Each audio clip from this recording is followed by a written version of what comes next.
Thank you, Mr. Chairman. Maybe following up on Congressman Baird's questioning on and with regard to agriculture, I represent a very large agricultural district, and the technology that we now have and that is being brought to bear with AI, we think is very promising. And as I understand it, NSF is partnering with the USDA. I think you mentioned that to set up AI coordination hubs in every state.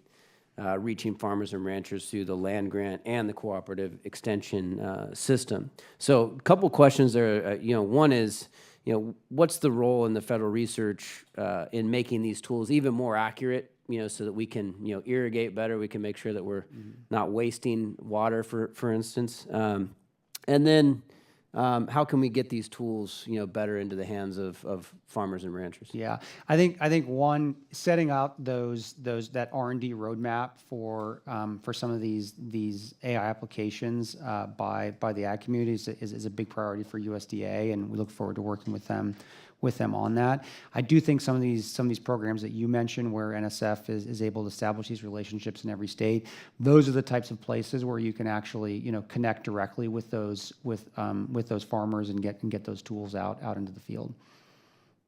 So yeah, just working directly with the UC cooperatives and others, is that kind of the best? Yeah, right I think so. I think you have to try to find, and you probably know the community far better than I do, you have to find places on the ground where the community you're trying to target already is going to, and try to integrate some of these technologies into there. Okay.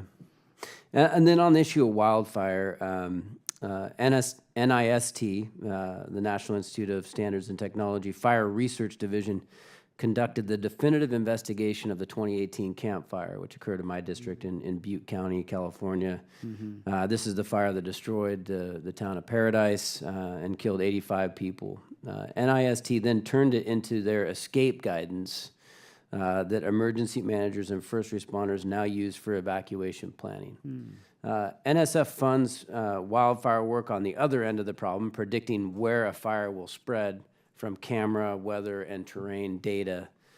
So my question to you is, how is the administration supporting technological improvements in detection and fire spread prediction, modeling, or real-time monitoring that would buy communities like mine more time, in the event of a catastrophic wildfire? Yeah, I mean, I remember we started working on this problem in the first Trump administration, of trying to think about the ways that AI could be used for better fire prediction. One, determining where it's most likely a fire could potentially happen, and I think the second is, as quickly and as real time as possible, be able to predict using weather data and other data where a fire will go once it's started, to be able to make sure that firefighters and the relevant folks are dispatched to the right areas.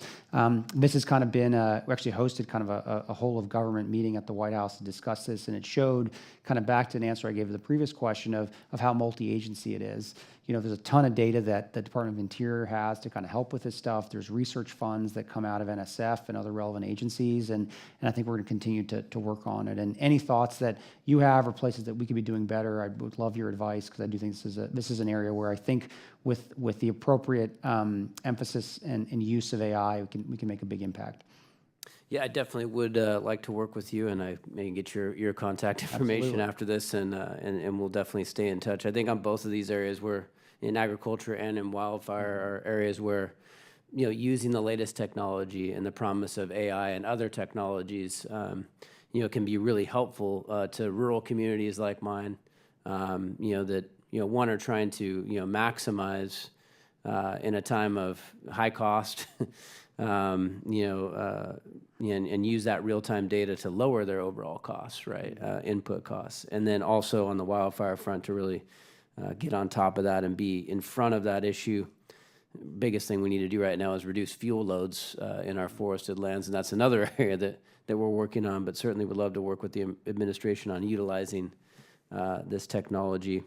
And then maybe I will just add to some of the previous question. I think diversifying our energy portfolio, and nuclear I think is one of those. Geothermal I think is another one that will lead to more affordable energy. Another big problem that I think you've heard a lot today is communities are having their electricity prices go up and up and up. And again, that's where technology and new new energy sources, I think, can play a big role in lowering those costs for our constituents. Thank you.